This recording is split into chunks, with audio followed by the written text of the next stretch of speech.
This week, we commemorate the extraordinary courage and sacrifice of those who gave their lives for our liberty on D-Day 75 years ago.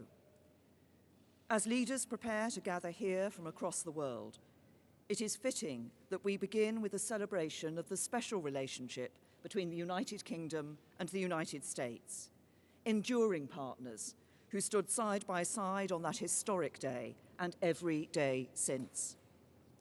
For generations, at the heart of the transatlantic alliance has been our shared democratic values, our common interests, and our commitment to justice. It is that unity of purpose that will preserve the deep-rooted ties between our people and underpin our nation's security and prosperity for the next 75 years and beyond. So I am very pleased to welcome the President of the United States of America on this state visit to the United Kingdom. For the past 2.5 years, the President and I have had the duty and privilege of being the latest guardians of this precious and profound friendship between our countries.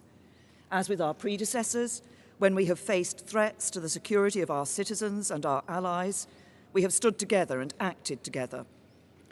When Russia used a deadly nerve agent on the streets of our country, alongside the UK's expulsions, the President expelled 60 Russian intelligence officers, the largest contribution towards an unprecedented global response.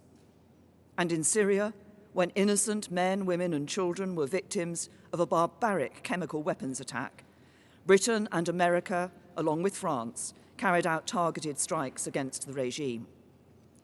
Since we spoke about NATO during my first visit to the White House, we have maintained our support for this crucial alliance. Thanks in part to your clear message on burden sharing, Donald, we have seen members pledge another $100 billion, increasing their contributions to our shared security. And I'm pleased to announce that NATO will soon be able to call on the UK's Queen Elizabeth-class aircraft carriers and F-35 fighter jets to help tackle threats around the world.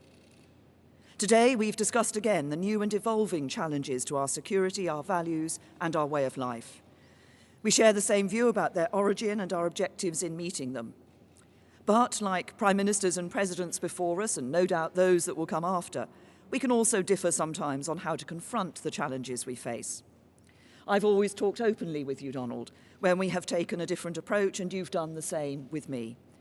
I've always believed that cooperation and compromise are the basis of strong alliances, and nowhere is this more true than in the special relationship. Today, we've discussed again the importance of our two nations working together to address Iran's destabilizing activity in the region and to ensure Tehran cannot acquire a nuclear weapon. Although we differ on the means of achieving that, as I've said before, the UK continues to stand by the nuclear deal. It is clear that we both want to reach the same goal. It is important that Iran meets its obligations, and we do everything to avoid escalation, which is in no one's interest. Recognising our nations as safer and more prosperous when we work together on the biggest challenges of our time, I also set out the UK's approach to tackling climate change and our continued support for the Paris Agreement.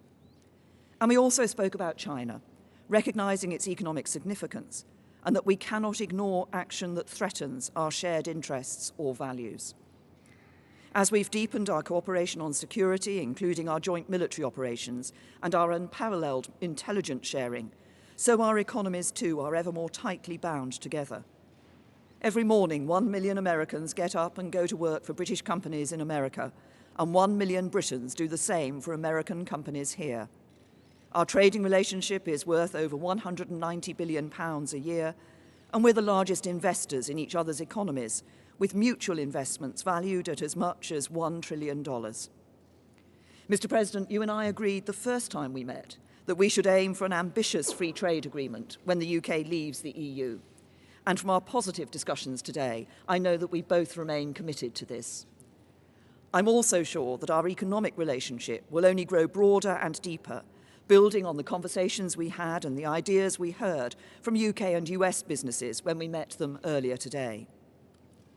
Tomorrow, we will sit down in Portsmouth with our fellow leaders to reaffirm the enduring importance of the Western Alliance and the shared values that underpin it.